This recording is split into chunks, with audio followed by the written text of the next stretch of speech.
Welcome to episode 39 of Fascinating, a Star Trek podcast. Journey to Babel.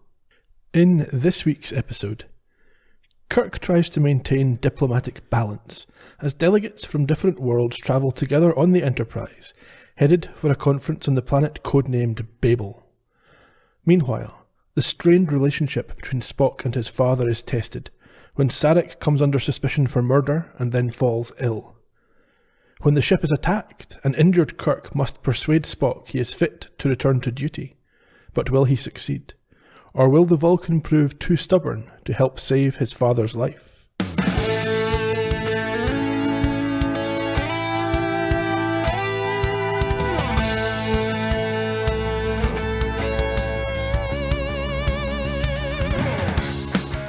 Teddy bear. Not precisely, though. On Vulcan, the teddy bears are alive, and they have 6-inch fangs. Good afternoon, Ian. Good afternoon, Gerry. How are you? I'm very well. How's your teddy bear? 6 inch? 6 inches long and spiky. Very fangy. Is it Babel or Babel? Babel. You sure? I think so. It's Babel fish, isn't it? I don't know what you're talking about. Okay. Kirk, he does pronounce it in this episode, and I remember thinking, that's how you say it. And then I forgot. Oh well. We'll go with Babel. I think it's always been Babel when you talk about the biblical reference. Babes are better than babs. Interesting episode this week. I really enjoyed it. Bit of a murder mystery. Yes, I was going to say it's in my notes here. It's a murder mystery, one of your favourite genres. Probably the favourite genre of mine, yeah. How far into the episode did you figure out who the killer was? I let it all. I mean, I got it in the first 2 minutes. Oh, okay. Yeah. Did you enjoy seeing so many different alien species? We don't really get that up till now. Yeah.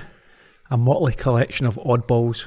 So I think a lot of the budget went into the costumes because the Enterprise had all the scenes on board. There wasn't any location work in this one. So is this the first time, correct me if I'm wrong, is this the first time where we see an Ewok? Okay, we're going to move on very quickly from that. There was a familiar face in this one. Yes, the obvious one, yeah. Now that's something we can, I suppose, let's discuss it just now. It's an odd choice to bring back someone who was so high profile in a previous episode to play a significant and important character. Yes, it's not like when Ston had been the Romulan second in command. Yeah, or some random red shirt. Yes, so Mark Leonard was the lead in Balance of Terror. Mm-hmm. Or the lead adversary. Yeah. So it was interesting, yes, that they recast him in this role. Not unique. I mean, in Columbo, we've seen it a number of times. Of course. And the next time he shows up, he's got a different role again. Does he? Yeah. And then he goes back to being Sarek. Okay. Look forward to that. It's quite good. Now you're not going to see it. Okay. It's not in the series. Cartoons?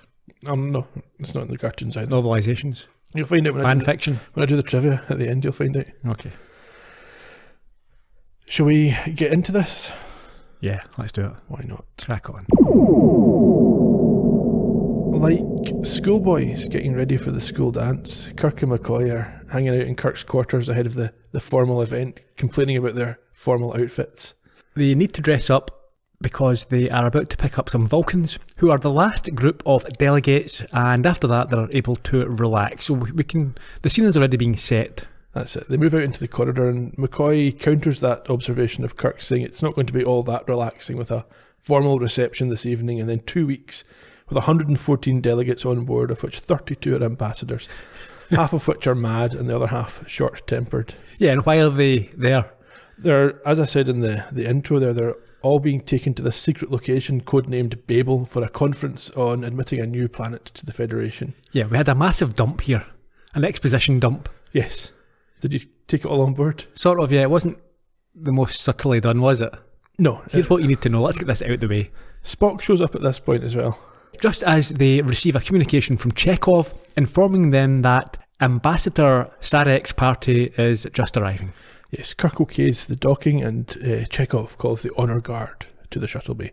Down on the hangar deck, before that we get an exterior, which I think must be a remastered one, because we see the shuttle approaching and docking with the Enterprise from outside. Okay, and that wouldn't have been available in the 60s? I think they reused a shot from Galileo 7, is my understanding. Makes sense. Hangar deck, we see this shuttlecraft landing as the crew prepare to welcome them, in this formal manner with a guard of honour. Yeah, the honour guard is just a bunch of red shirts who are wiping down their shirts and tucking in their cuffs and The little waiters, aren't they? Really? getting ready for the big event. We see McCoy, he struggles as he practices his Vulcan salute. He complains it hurts more than the dress uniform does. The party alight, and Kirk greets the Vulcan looking Sarek before introducing him to Spock and McCoy. He does. Sarek acknowledges Kirk and McCoy, but he ignores Spock Yeah, there's obvious tension here and then introduces his wife. as he gives her a hi too. Yes, they do that a few times. I think it's meant to show some kind of affection. Kirk tells them that when settled, Spock will give them a tour of the Enterprise, but Sarek immediately requests someone else. This leads to a cringeworthy moment as Kirk invites Spock to take some time off, head down to the planet and visit his parents. Yeah, why is it cringeworthy? Well, because these are his parents, and he's just not mentioned it to Kirk. Yeah. This is a running theme with Spock throughout the series, the movies, and future series. He doesn't tell people about his family until he's forced to. Why is that, do you think? Is he embarrassed? Or do you think that he thinks it's not relevant? Yeah, it's not logical to get into private matters, I imagine. Okay. They can be used against him, maybe, or there's no positive reason, I guess. We have the credits followed by Captain's Log 3842.3. They are on the way to a neutral planetoid called Babel, and they are acting as I suppose a space taxi to get the visitors to a politically complex council. There's high tension. There is, and we hear this over footage of Kirk running this tour for Sarek and Amanda by himself. Yes, he ends up leading them down to engineering, where Spock stands. I said lurks. He's just kind of hanging around in the background. He's not taking part in this tour, but he's there. Yeah, why is he there in engineering? He's not usually there, is he? I don't know if he's in engineering or if he's following the tour. No, he was there first, I Is he think. already there? Yeah, because they entered and he stood up. He was maybe working. His mother, we come to learn her name is Amanda. Yes, she shares a moment with him where we learn about the strained relationship between Spock and Sarek. When you say share a moment, she reprimands him. Would you say? Yeah, for being unable to smile despite spending so much time with humans, and for failing to visit them in the last 4 years. Well, Spock's not offended by this, obviously. He thinks humans smile too easily anyway. The conversation is cut short when Sarek summons Amanda. It does. Attend me, my wife. It does this a few times. Is that a line you've ever used yourself? Once, never again. Fair enough. Trying to get Spock involved, Kirk asks him to explain the computer systems to his parents. Sarek takes umbrage at this and points out he was the one who gave Spock his initial computer tuition, and he has nothing to learn from Spock about computers. No, not only that, this I think is one of the main reasons why there's tension between father and son. He assumed that Spock would take this knowledge and work or study at the Vulcan Science Academy. Indeed. Instead, he chose to bugger off to Starfleet. He did, and that's shown, I think, in the new movies. Is it? It is. Kirk apologises for this faux pas, as it were, and Sarek walks off. I think he makes his excuses, doesn't he, before he leaves? Yeah, but that's after Spock disappears as well. Okay. Leaving Kirk with Amanda. Yes, Sarek has suggested that she continue the tour. And by suggested, I mean ordered. Yep. Kirk picks up on this, actually. Does he? Yeah. He does, because after a short conversation about the Vulcan version of Amanda being hard to pronounce, he drops in a line about this sounding like commands from her husband, and she says that that's the Vulcan way. Yeah, well, fair enough. That's the culture. If she's happy with it. Now, this is, I suppose, an important point as well. So her name's Amanda, and her Earth or human translation would be Amanda, because Kirk would be unable to pronounce the Vulcanized version of it. So is this the first time we discover in the show that his mother is not Vulcan? No, we always knew he was half human. Did we always know that? Yeah. I think so. But did we know which was which? I believe yes, because there's a line in it. Well, I don't know for certain, because I can't remember what the line is. It's something along the lines of him saying his father was an ambassador, and it's implied a Vulcan ambassador, I think. Okay. In any case, she goes on to provide a little more background on the strained relationship between her husband and son. Well, you don't understand the Vulcan way, Captain. It's logical. It's a better way than ours, but it's not easy. It has kept Spock and Sarek from speaking as father and son for 18 years. Spock is my best officer. And my friend. I'm glad he has such a friend. It hasn't been easy on Spock. Neither human nor Vulcan. At home nowhere, except Starfleet. I take it that Spock disagreed with his father on a choice of career. Oh, my husband has nothing against Starfleet, but Vulcans believe that peace should not depend on force. Starfleet force is used only as a last resort. We're an instrument of civilization. And it's a better opportunity for a scientist to study the universe than he could get at the Vulcan Science Academy. Perhaps. But Sarek wanted Spock to follow his teachings as Sarek followed the teachings of his own father. They're both stubborn. A human trait, Captain? Bridge to Captain Kirk. Excuse me. Is that Amanda disagreeing with Kirk's assessment there? On what? On whether they're stubborn? Or is she agreeing? I think she's agreeing. Okay. Anyway, you heard Uhura come on comms. Like, no, before we get to that, two things. First, Kirk is lying. Force is a last resort. Well, you remember in the Apple, the first thing he did when he met the alien was punch him in the face. Exactly. They're always in there with their big guns. It's the first resort. Yep. And on a more serious note, has it always been accepted, was it always obvious at the time that Spock and the Vulcans was a sort of symbolism of mixed race relations, that in the 60s perhaps were more taboo than they are these days? Yeah. I don't know to what extent it was emphasised. Spock is very, although he's half human, he acts like he's fully Vulcan, doesn't he? Yeah. I don't know if that was seen as being an example of that or not. Mm. Yeah, anyway, they are interrupted, as you say, by Uhura. There's an odd signal coming in from somewhere nearby, so Kirk raises the alert level. Yeah, not just odd, but they can't pick up much more than the signal itself. She can't identify where it's coming from. Yeah. So that's obviously a cause for concern. Yeah, so as well as the alert, he orders her to carry out some long-range scanning. We then have another captain's log, 3842.4. Yes, we hear this over footage of the delegates at this formal reception. Kirk explains that the conference will consider the petition of the planets of Corridon to be admitted to the Federation. So I think there's a dilithium-rich planet here which has been mined aggressively by people both legally and illegally, so there's some cause for concern, and it's to be decided whether this system should be admitted to the Federation. Yeah, there are some races on board that want the Caridians kept out. Now, I think the Caridian is a collection of planets. It's a system, yeah. It's a solar system, yeah. And because of this tension on board, Kirk is worried that there'll be a lot of trouble before he can drop them off. I think he wants to try and postpone any of the debates until they get to the meeting. Yeah. From what I've gathered so far, I'm with the Corridon people. A lot of people want to use them and abuse them. Yeah, they should be protected. They should be, yeah. We then join this event in the lounge and we see the various aliens enjoying a nice spread that the Enterprise caterers have put on. Yeah, a lot of oddballs here. They're drinking, eating, including a creepy pig man. It's a Tellarite. Don't care what race is or what he's called. Called Gav. No, that just stood out for me. You've got all these these alien type scientific futuristic names, and then if you Gav short for Gavin. Yes, Gav, my mate Gav down the pub. It's short for Gavin. I'm sure that's his full name. Gavin the Tellarite. Gavin, Keith, Kevin.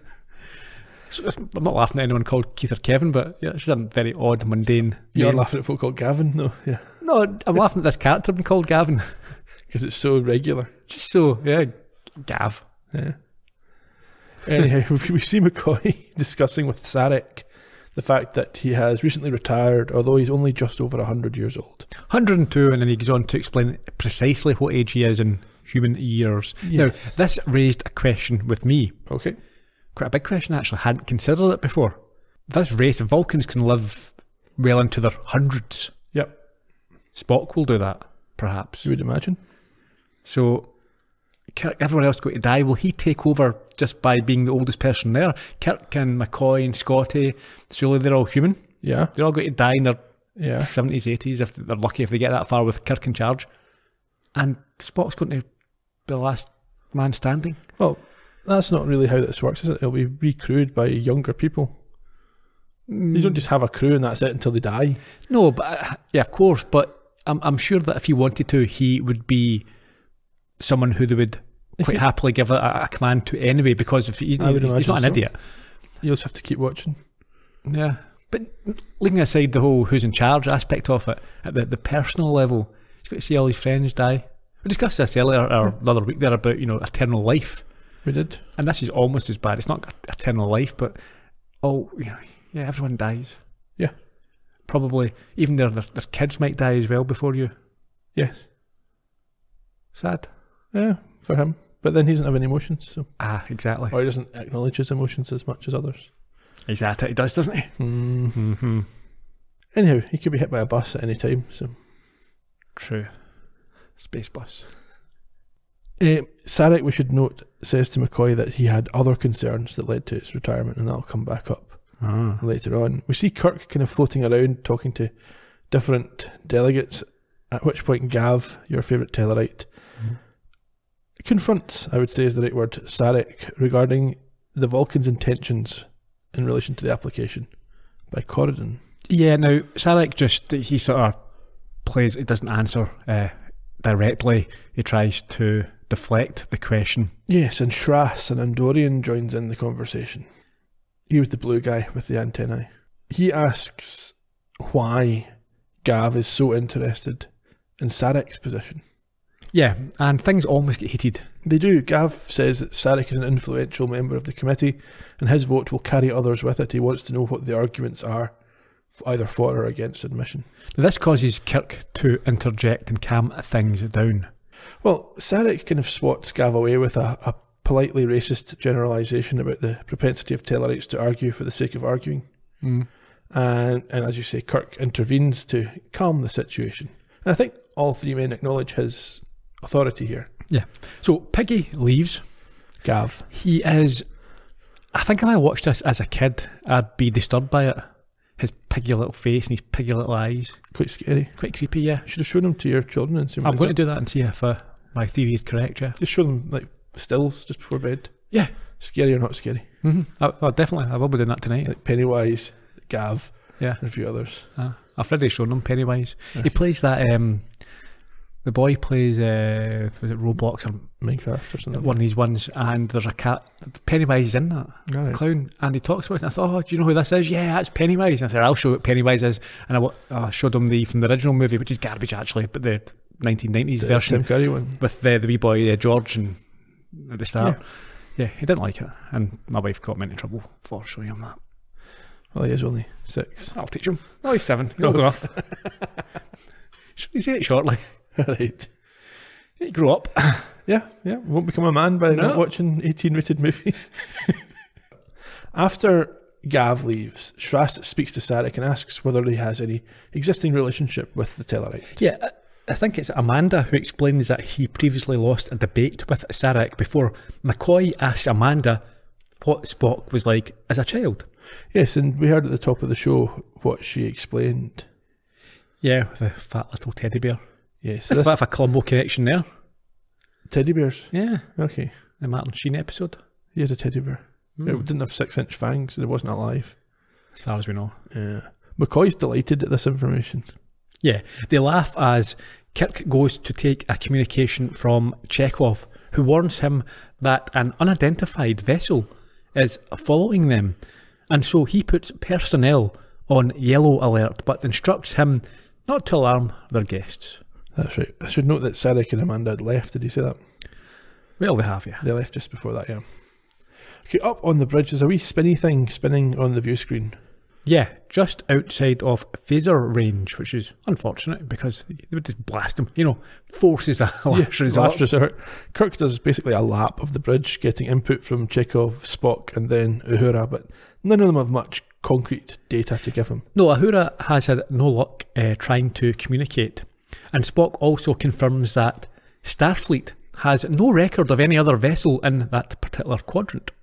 Kirk then orders that they intercept this smaller craft. We head up to, or down to, or across to Sarak's quarters. There is an interesting twist here. Well, firstly, what's that? He's reprimanding his wife. Yes, for embarrassing Spock at the reception. Yeah. And he noticed that as a Starfleet officer, Spock requires respect to function. And Amanda, obviously, although she's being chastised, she's delighted because she can see that Sarek is showing pride in his son. Yeah. And he denies this, of course. No, would never be proud of him. It's a logical thing. She doesn't care for his response to this. She loves him anyway and claims that his view isn't logical. Yeah. Up on the bridge again, Spock notes that the vessel is now travelling towards them at warp 10, which causes Chekhov to not even get a shot off with his phasers as it goes by. Yeah, it passes very rapidly. Uhura then reaffirms that Starfleet has no record of any other vessel, as Chekhov updates them that after going back on the original course, the mystery ship has now started shadowing them again. Yes, and Kirk asks Spock to dig into this, get him some more. Well, it's more than that. He's quite anxious now, and I think he demands answers. Yeah. Down in the rec room, Sarek enters, and we see him covertly pop a pill before taking a drink as Piggy approaches and asks the question again. We're talking about Gav. We're talking about Piggy. He's not getting called Gav. It's a stupid name to be calling someone like that Gav. This time, Sarek is willing to discuss the matter and says Vulcan favours admission before going on to defend his position. Under Federation law, Corridon can be protected, and its wealth administered for the benefit of its people.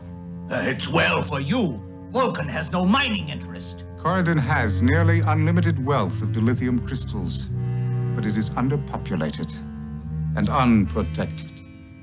This invites illegal mining operations. Illegal? You accuse us? Some of your ships have been carrying Corridon dilithium crystals. You call us thieves?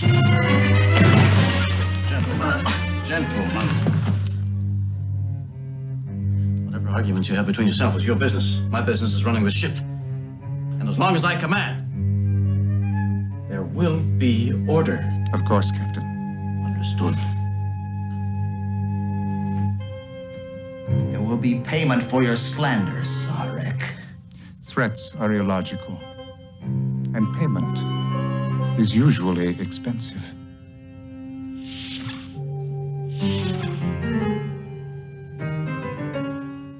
Bit of a ham-fisted intervention by Gav there. By Piggy. Yeah. Out in the corridor, a red shirt finds said Piggy upside down in a chute, dead. Yeah, I presume this is a little bit later on. Clearly. He tries to raise Kirk on comms, and he's sitting there naked in his quarters. Yes, a topless Kirk. He's obviously just been with one of the female ambassadors. Yeah, in real life, Shatner had been working out a little bit and thought, it's time now again for me to show it off, give the audience what they want, or the certain aspects of the audience. We don't see who's in the room with him, but he makes his way to the corridor where... Now, before that, I've got an issue. Okay. So this red shirt calls and says that he has found Piggy and he's been murdered. Yeah. There's no way he can tell that he's been murdered. Well, he's dead. Yeah, but that's and not... He's hanging from the roof. No, he could have fallen down that tunnel or chute, whatever it was. That's an engineering tunnel. He wouldn't be in there for I'm sorry, it's not his position to declare murder. He said he's found someone who is dead. He's just reporting what he sees. He could be corrected later. He should be corrected later. Don't you just give me the facts, sir? He's been murdered by... Yes. Anyway, yes. Kirk then joins McCoy at the scene of the crime, the potential crime, as you might say, and Spock is there too. Yeah, we cut to McCoy inspecting the body and telling Kirk that he was killed from a broken neck administered by an expert. Away you go. Someone with a particular set of skills. And Spock Liam says... Neeson. Yeah. Spock says there's only one person that could possibly be a Vulcan. They have special neck-breaking techniques. Yeah. It's known as what? Tal Shire. Is that not Rocky's wife? Adrian. Yeah. Talia Shire? Yeah, you get it there. Mm-hmm.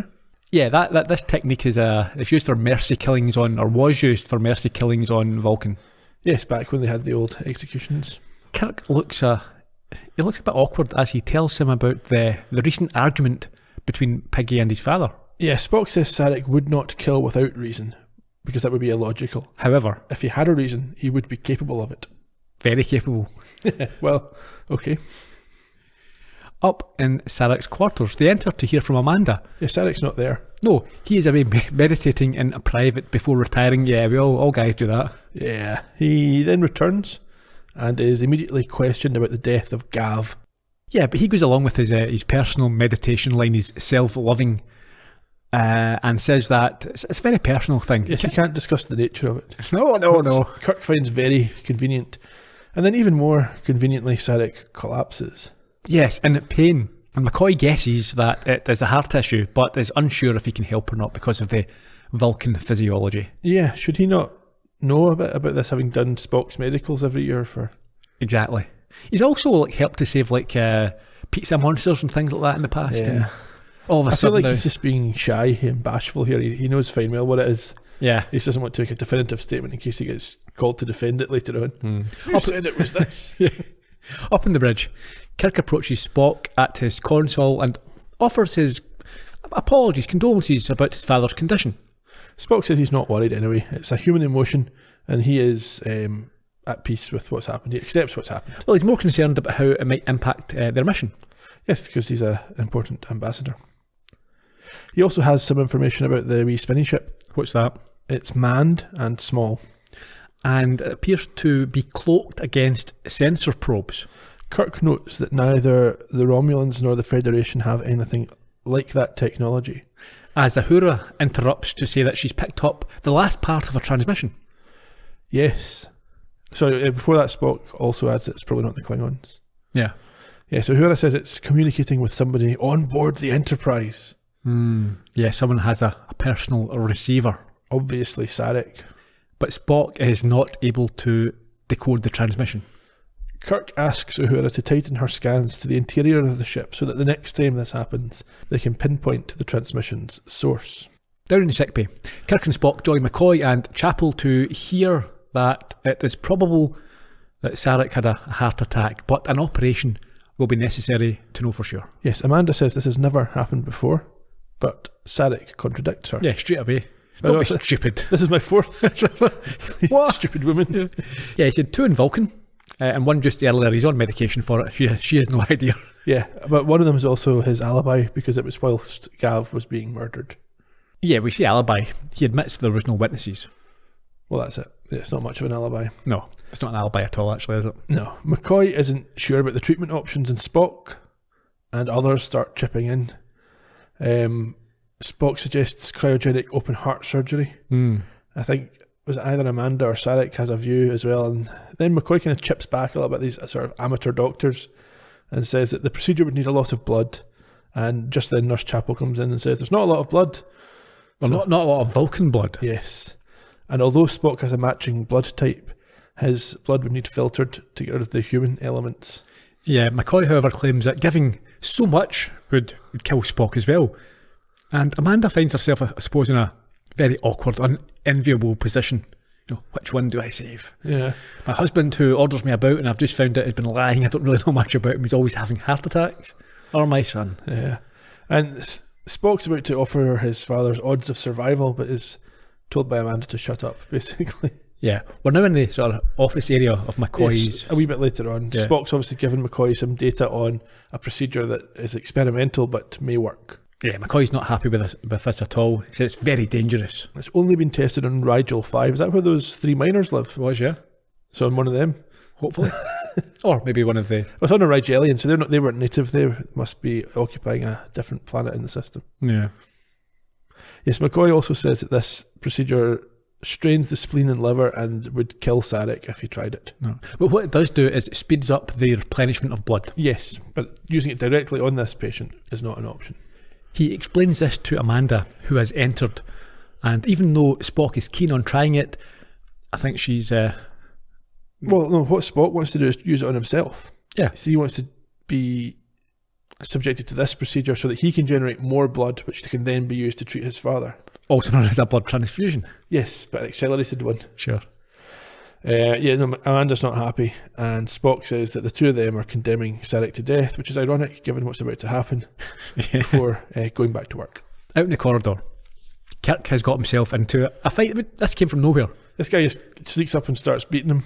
And for once, we see some real consequences. Yes, Kirk gets stabbed before knocking out his assailant and struggles to contact Spock on comms. Yeah. Did you say that it's the blue Andorian weirdo? It was a different Andorian, but yes. Was it a different one? Yeah. Okay. He manages to communicate with Spock before getting into a good old-fashioned swoon. Yeah. Spock then records a captain's log or a first officer Spock log. Spock log. Captain's been critically wounded by one of the delegates and the ship is on alert status and they're still being followed by the intruder vessel. Back to sickbay. McCoy lets Spock know how close Kirk came to dying before we see that Sarek's condition is deteriorating. Yes, at this point Spock says that he can no longer offer to assist with Sarek's treatment because he has duties to attend to, beginning with interrogation of the assailant. McCoy's astounded, but Spock says there are no conditions, no grounds to hand over command. Yeah, there's no basis for compassionate leave. As long as his ability to work is not compromised, he has to keep working. We have to give it to them that they're committed to their beliefs, aren't they? Yeah, that's true. Over at the brig. Yes, we've got the other android, the first one that we met, right, is now talking to Spock about the prisoner who's called Telev. I think Shras is the name of the... Okay. Did I say Shran earlier? Yeah. Fred. Spock tells him that after scanning the assailant, he revealed nothing. And this points to him being conditioned Manchurian candidate. as some part of a larger plan. Yeah. Shras says that although Andorians are violent, they would have no issue with Kirk, and it's not been an Andorian plot. No, he advises that Spock should forget about logic for a second and look at motive when considering the attacks on Kirk and Pigboy. We would think motive would form part of logic, but apparently this was the basis of a previous war between the Andorians and the Vulcans. When you say apparently, where did you get that information from? Star Trek Enterprise, which I've not watched all of, but I understand that it addresses the conflict. When was that? When was Enterprise? It was set before this, but released well after. Oh, yes. When did it come out? What year? Oh, early 2000s. Was it? Yeah. Who was the star of that? Scott Bakula. Oh, right, yeah. Would you say he's more famous for that now or Quantum Leap? Oh, it's hard to say. I suppose it depends what age you are. For me, it'll always be because I've not watched that. Yeah, but Quantum Leap just kind of exists when it existed, whereas Star Trek's part of an ongoing thing, so it's maybe Star Trek. True. But then he was the star of Quantum Leap. And he was the star of Star Trek Enterprise. Yeah, but not Star Trek everything. That's true. When you say Star Trek, you don't necessarily think Scott Bakula. No, that's true. But he is one of the captains. Yeah. Okay, anyhow, back in Spock's quarters, Amanda comes In fact, I should say, he'd be very good in the Captain Kirk role because of all the leaping that Kirk does. Yeah, he could do Columbo for the same reason. Yeah, there you go. Amanda comes to Spock's quarters to plead with him to help his father. Yeah, she tries to make him see that his father's life is more important than his responsibility and that others could do that job. However, Spock is not of that opinion. No, well, he says under normal circumstances, of course, he would put Scotty in charge and come and help, but there's an assailant on board, there's a ship tracking them, and these are not normal circumstances. And so she attempts one final plea to his emotions and his human side. When you were 5 years old and came home stiff-lipped, anguished, because the other boys tormented you, saying that you weren't really Vulcan. I watched you, knowing that inside, the human part of you was crying. And I cried too.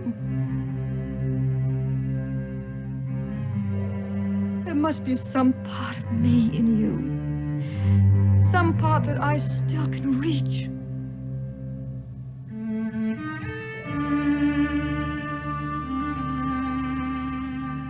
Being Vulcan is more important to you than you'll stand there speaking rules and regulations from Starfleet and Vulcan philosophy and let your father die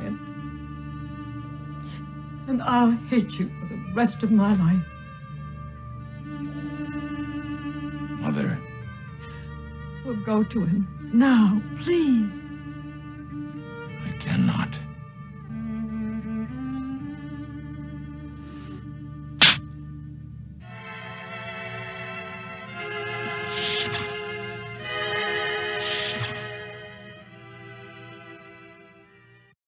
So after emotional blackmail doesn't work on Spock, his mother tries violence, which also fails to move him. It's quite a powerful scene. Yeah. Well acted. I liked the violin there. Also, earlier on, I took a note, I didn't mention it, there was some nice guitar work, might even be bass, I can't remember, but it was a different score that I think than what we've heard in the past. There's some nice variations in the theme tune as well, at various points on the bridge. Down in sickbay, Kirk wakes and is informed by McCoy of Sarek's condition and Spock's decision. Yeah, this gives Kirk the power to rise and lets McCoy know of his plan. Yes, he's going to con Spock into ceding control of the ship, and then as soon as he leaves the room, immediately call for Scotty to come and take over. Yeah. So up on the bridge, Kirk and McCoy appear and convince the initially sceptical Spock that he can go to sickbay. However, as soon as he departs, we see the pain that Kirk is in, which is compounded when Chekhov informs him that the vessel is getting closer. Yes, which causes Kirk to belay his just issued order for Scotty to come to the bridge. They've saved his wage this week by not having him in this scene. And Kirk's going to stay in charge for now. Uhura now tells him that she has the alien signal, but it is coming from the brig. Yes, so Kirk sends some goons to beat up the prisoner. Yes. Before we see that, in the operating theatre, Spock and his father are side by side as Amanda watches on, and this shouldn't be allowed.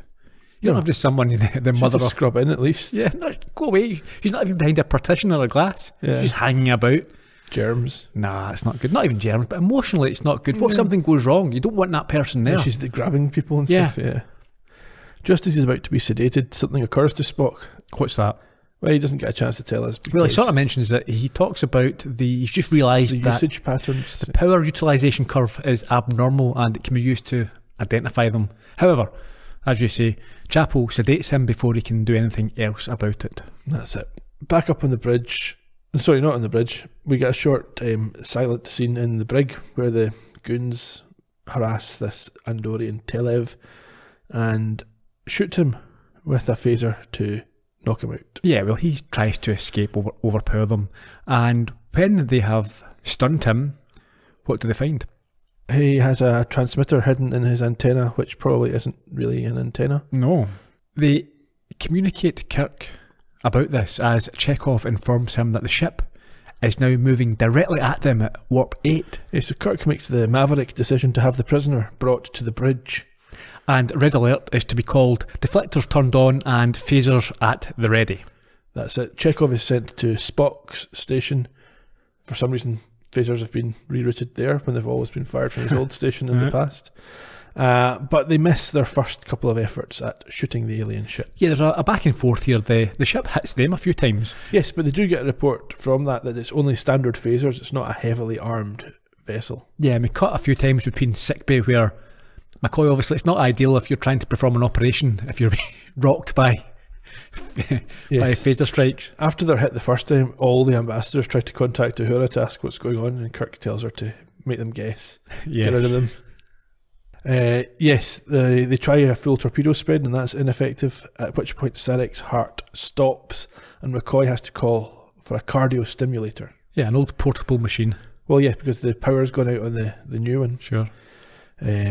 And he tells Chapel to get in touch with engineering and have them prioritise sickbay systems. Up on the bridge, Chekhov gives Kirk the bad news that number 4 shield is gubbed. Yes, they have to engage auxiliary power, and at this point Telev arrives on the bridge and confirms that these guys are going to destroy the Enterprise.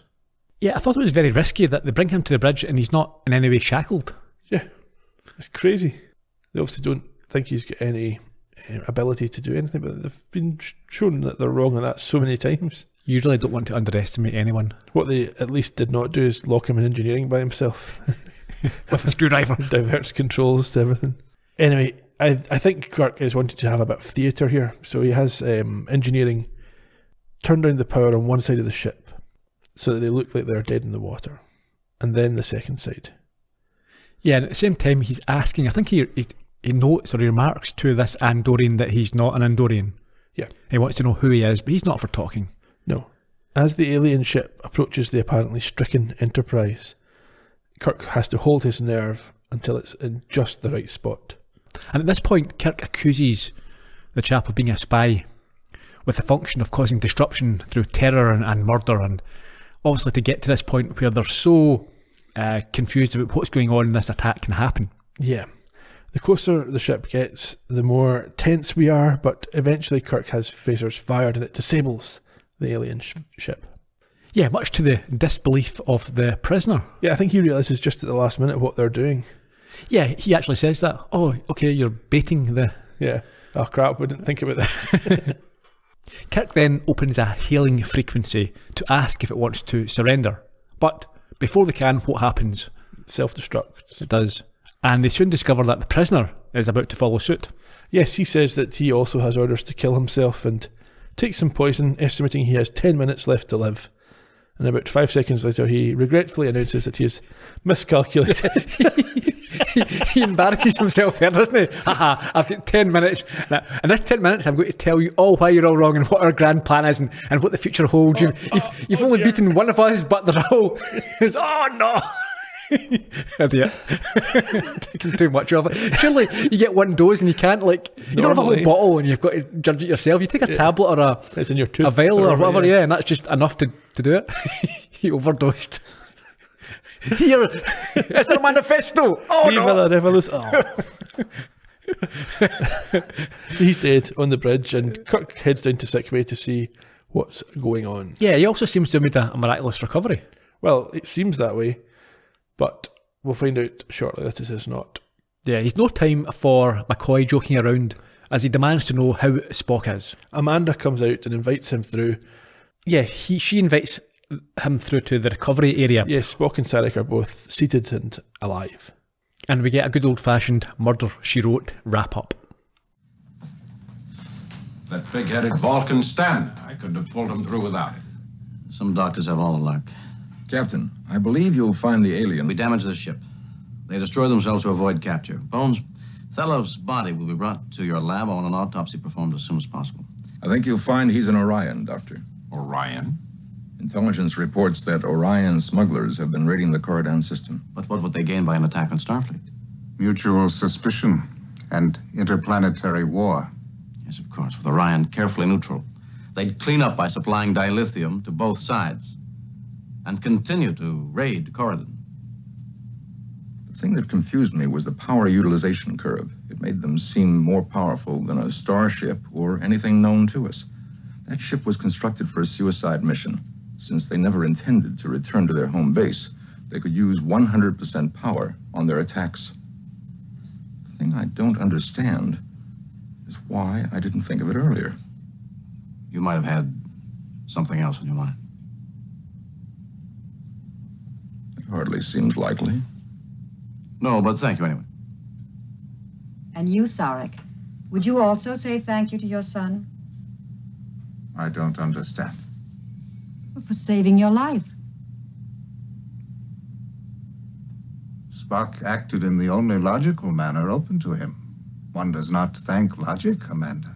Logic. Logic. I'm sick to death of logic. Do you want to know how I feel about your logic? Emotional, isn't she? She has always been that way. Indeed. Why did you marry her? At the time, it seemed the logical thing to do.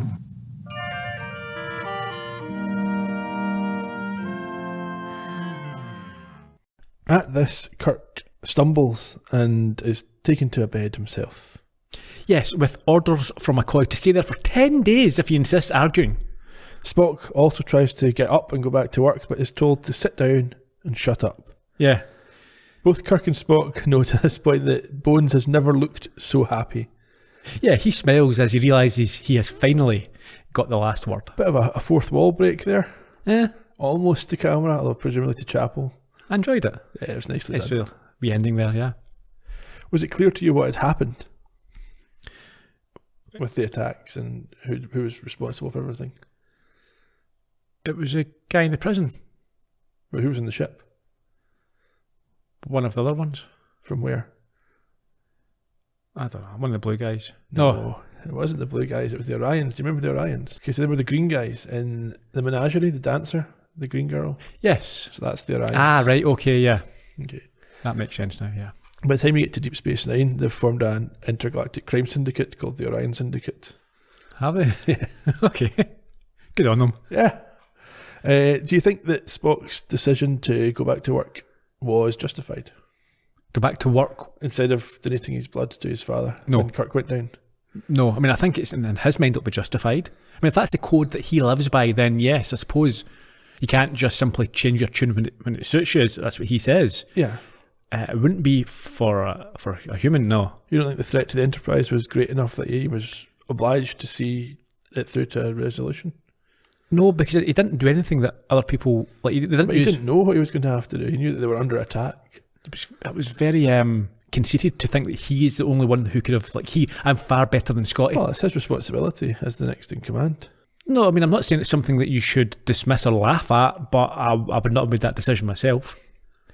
Did you have a favourite amongst the various alien species? I liked one of there's a dwarf. Okay. And interestingly enough, I'll give you my bit of trivia here. He was uncredited in The Wizard of Oz. Okay. What did he play? He didn't play Toto. No. Okay. And I like Pig Boy. Gav? Yeah. No, not call him Gav. Sorry. Why wouldn't you call him Gav? It's his name. It just sounds... He needs to have a more alien type name than Gav. Why? It's just not an alien type name. Kevin. Just Gav. His name's Gav. Shut up for Gavin. Yeah, we'll call him Gavin if you want, but you can't. No, I'm not calling him Gavin either. Piggy. Gavin's worse. Call him Pig Boy. That's the end of it. That's rude. It's not rude at all. He looks like a pig. He's got a pig snout and piggy eyes. Fair enough. Any other thoughts on the episode?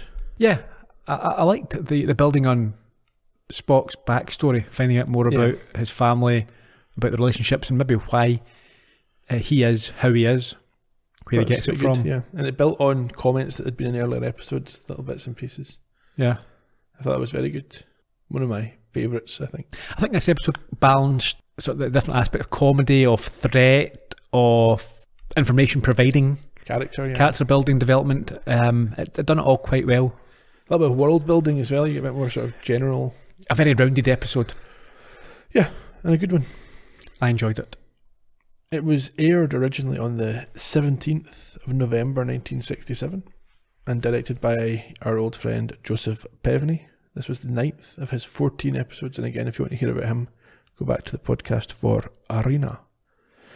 Dorothy Fontana wrote it. We've talked about her in some detail in the past, so I think the podcast was Tomorrow is Yesterday, where I went into the most detail about her. Mark Leonard, when he appeared in Balance of Terror, I said, we'll hold off till he shows up again. I'll talk about him then.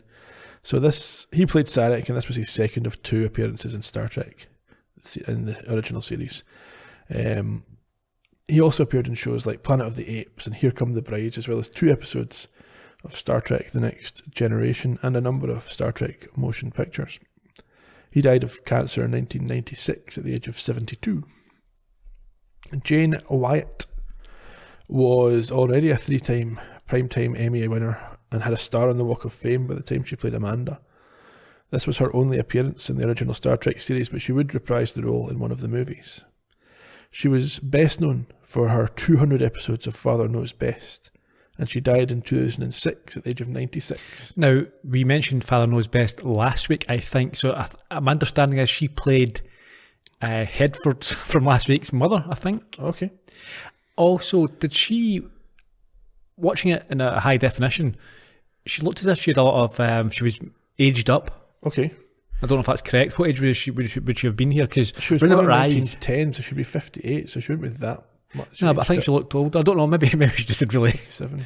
Baggy eyes, but around about the eye areas it looked very wrinkly, and it looked as if it was bad makeup. Yeah, so if Sarek's meant to be 100, what's the equivalent human age? Maybe 60, 70, so she's maybe aged up 10, 15 years.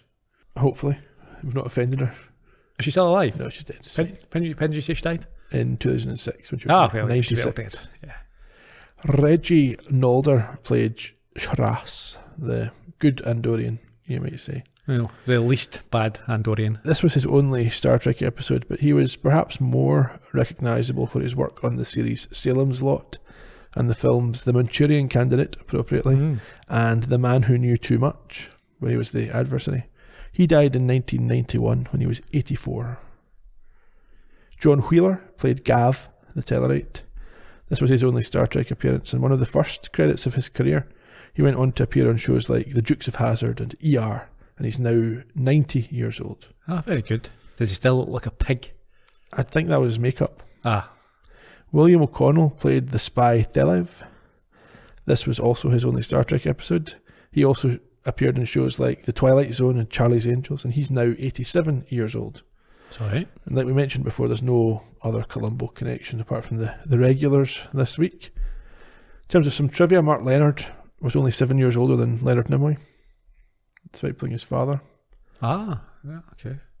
The Andorians, which are the blue guys with the antennae, the Tellarites, which are the piggy-faced men with the beards, the Humans, which are the annoying righteous ones, and the Vulcans, who are the logical guys, are apparently the 4 founding members of the Federation. There you go. You'll find that out later on. Maybe not in this show.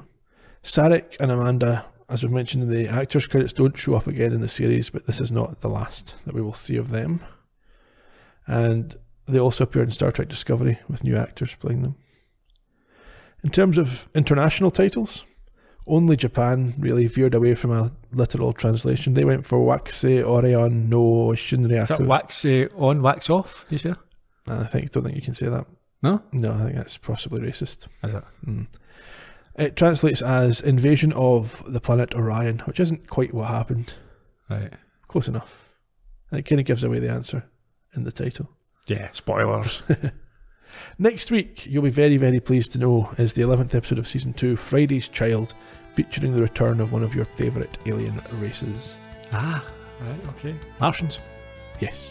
Brilliant. So we'll see you in a week's time. In the meantime, we're all over social media on Twitter, Facebook, Instagram, and there's the website StarTrekPodcast.com. There's a post up for every show where you can leave your thoughts and reminiscences. We're at Trek Podcast on our social media channels, and we look forward to speaking to you in the days ahead. Until then, cheerio. Bye bye.